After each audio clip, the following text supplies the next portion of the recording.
Hello guys. Today I'm going to teach you how to create your first post in WordPress. So first, let's go to site and then post. Ito na. Kita natin yung post. Itong tatlong to ay existing or default post ni WordPress. So let's click add new post. Alright, I'm going to add title, free smart TV or aircon in Calista model. Okay, so I'm going to click the plus sign. The plus sign dito, tsaka dito is isa lang ang pupuntahan. Okay, so I'm going to click this sign. And I'm going to add paragraph. Click paragraph. Copy ko na lang yung aking paragraph dito. Okay, then paste. Alright, so nandito na. Itong buong yan ay ating isang block. So, click natin and then punta tayo sa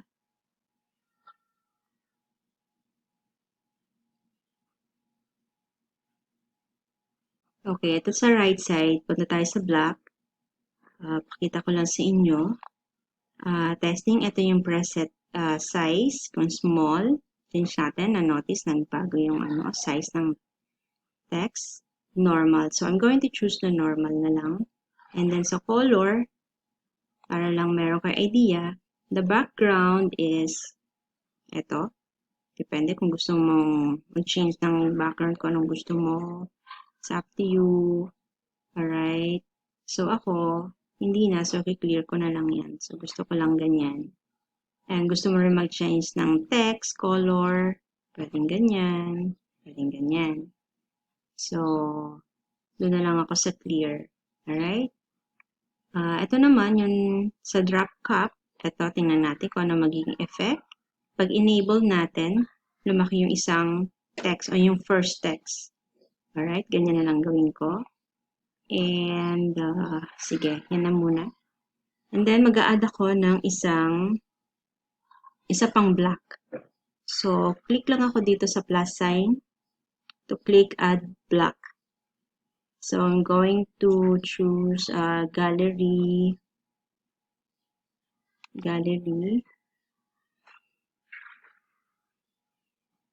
And then, mag-upload ako ng images. Wait lang. Since ito ay Calista, nasa Calista, ano na ako, the photo, and then mga rooms, isang dining, CR, yung tatlong rooms.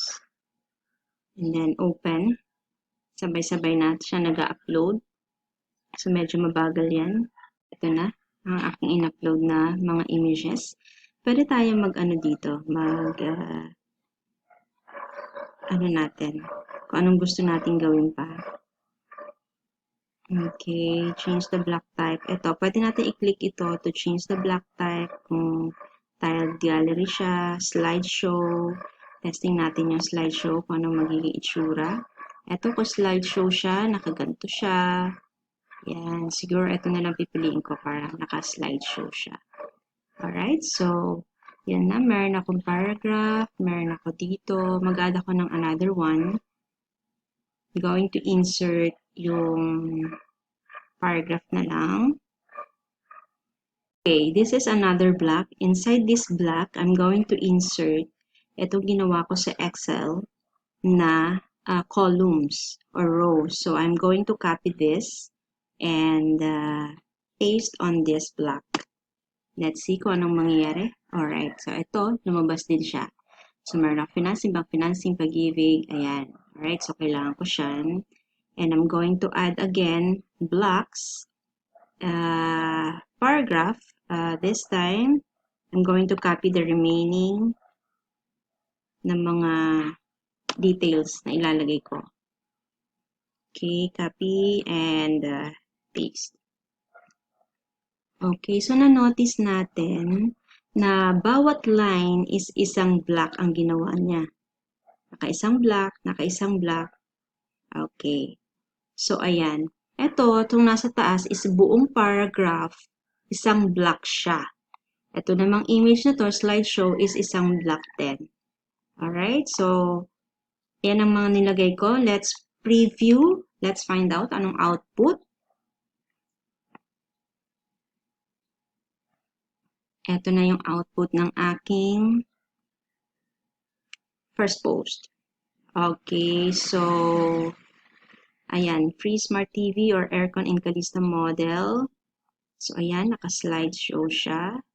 So, pili na lang kayo ng magandang photos kasi ito parang ang liit, ang pangit niyang tingnan, hindi accurate. Dapat isang tip, pare-parehong size ng picture ang ilagay ninyo para maganda siyang tingnan. Ito is hindi maganda, may maliit, may malaki, so hindi accurate, no? Ang sizes. So, this is for sake of discussion na lang muna. So, yan ang ilalagay ko. And, yan, maganda rin yung columns na nailagay and the data. So, okay, I'm going to close it. And if okay na ako dito, if satisfied na ako sa aking post. Oh, what's this? Okay. So, napunta siya dito. Gawin nating isang paragraph. Alright. So, gagawin ko ulit. Punta ako ulit dito para anuhin ko siya ulit na itatagal ko siya ulit. Para yung letter G, yun. So, okay. Okay, so okay na muna yan for sample. And then I'm going to publish. Sa pagpa-publish, merong tatlo, public, private, and password protected. For public, visible to everyone.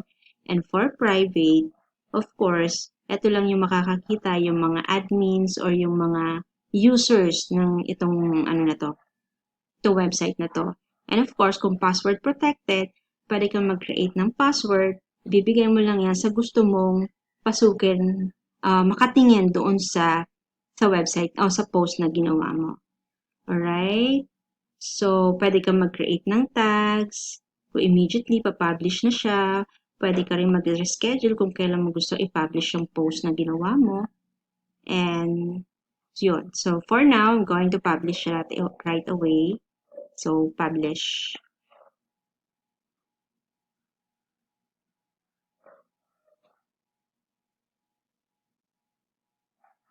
Okay, nakapublish na siya. Kung pupunta ako sa akong site, going to refresh lang. Ito ay aking theme na pinili. Hindi pa updated. And we're going to the blog kasi doon pumapasok lahat ng post. Alright, so this is it. Why wala doon? Wait lang. Hindi ko pa na-click yung publish. So, eto na ang aking blog ulit. Let's click the blog. Alright. So, hindi ko pa daw nila-launch ito. Okay, hindi ko pa nila-launch, so hindi pa nakikita yan. Eto na muna. So, ito na. Ito na yung aking first post. Right, good news buyers, etc., etc. And then let's click. Makikita natin dito kung sino yung nag-post and yung date, kung kailan siya na-publish. Let's click continue. Yung post alone ang makikita natin. So, ayan. Naka-uncategorized pa siya for now. So, siguro sa mga susunod na video, I'm going to discuss about the categories and the tags. So, ito na siya. Ito na pinili ko ay slides. So, maraming options kung anong gusto niyo doon. Okay. Siguro edit natin ito. Hindi maganda. So, balikan ko lang doon.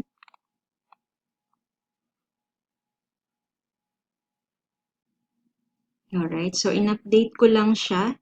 Then, tingnan natin ulit. Refresh. In-edit ko. So, titingnan-tingnan niyo rin kung maganda yung kinalabasan. Alright. So, hindi pa rin siya kayang problem. Okay, so let's find out. No? Let's edit the table. delete column. So, wala. Let's click itong block na to, itong tables na to. Alright, punta tayo sa right side. Pwede rin kayo mamili dito. May style siya. Pwedeng may stripes. No? Depende sa inyo. Pero ayoko ng stripes. Or sa default. Ayan.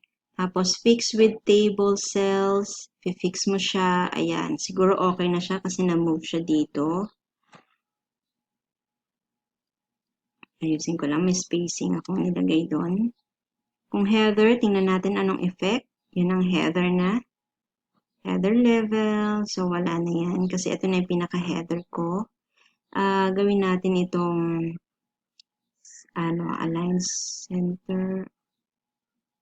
Okay. So, wag na. Ano pala siya? Balik na lang. So, ito na lang. Naka-align sa center. And also this one, align sa center. So, that's it. Okay, sa footer section, wala na akong caption. So, let's update. Click update and let's find out. Okay, updated. And refresh. Okay, so this is it. Yung isang post. Alright, so okay na siya. Financing, maayos na siya. Alright, so, okay, edit ko lang. Meron pala, mali pala aking wrong spelling. So, this is a smart. Okay, so and then yung columns, I'm going to try to enter. So, yeah, magkasama yan. And this one also, enter. Okay.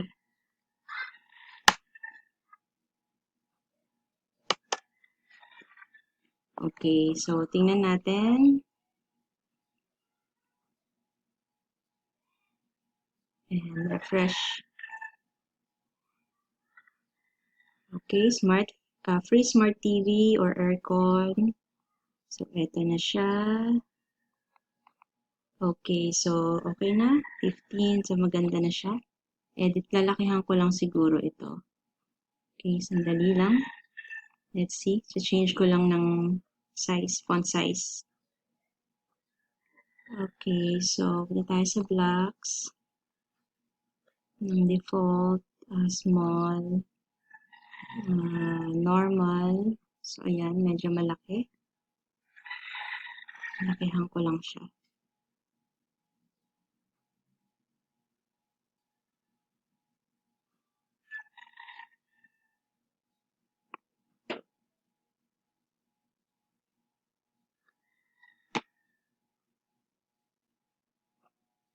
So, ayun. Ganun pa rin siya. Refresh. Sandali lang. Okay, so ayusin ko lang muna sandali.